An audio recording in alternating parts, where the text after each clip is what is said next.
Shabbat Shalom.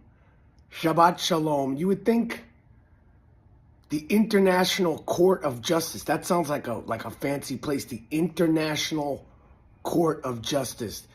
The International Court of fucking bullshit. That's the new name for the International Court of Justice. The International Court of motherfucking bullshit. Wasting people's time, entertaining the idea that somehow, some way, Israel is committing genocide from South Africa, who jerks off Hamas.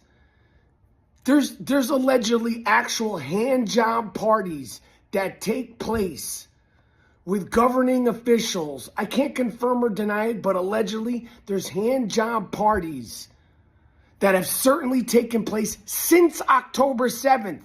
They fought Hamas since October 7th. And the International Court of Bullshit is entertaining this while 133 hostages are still in captivity? What a fucking bunch. Where's Hamas?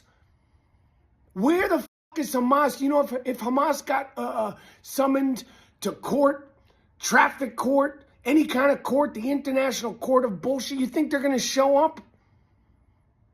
They're the governing body of Gaza. You think they're going to show up anywhere?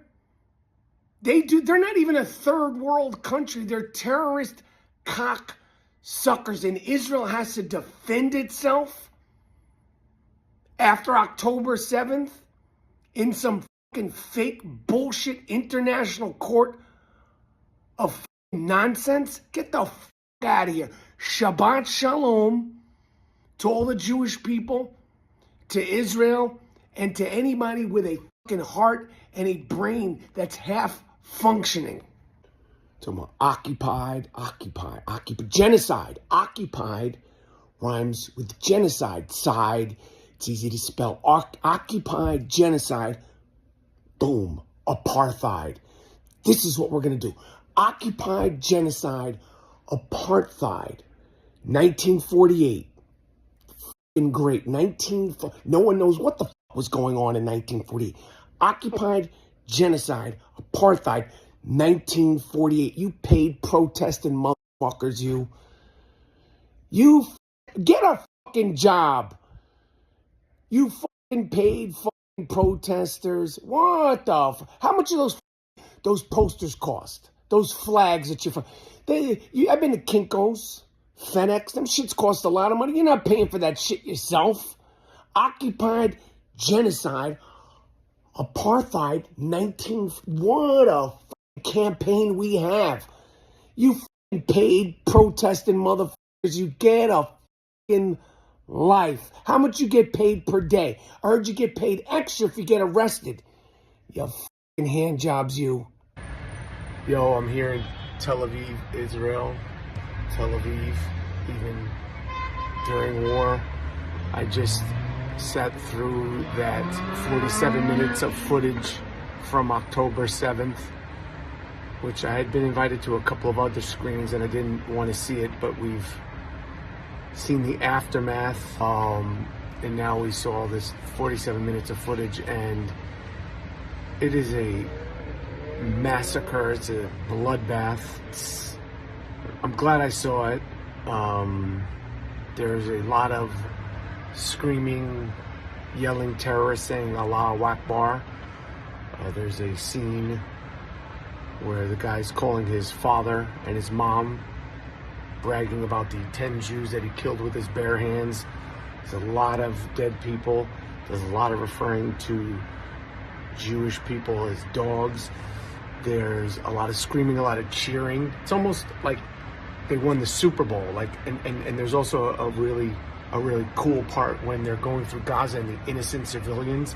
They're cheering like the Chicago Bulls just won their first championship, or like when the Philadelphia Phillies won the World Series. Like the fans in Gaza, the innocent civilians, they're going nuts, and there's hundreds and hundreds of them, just like after a Super Bowl. A lot of mutilated bodies, A lot of very, very, very scared young people.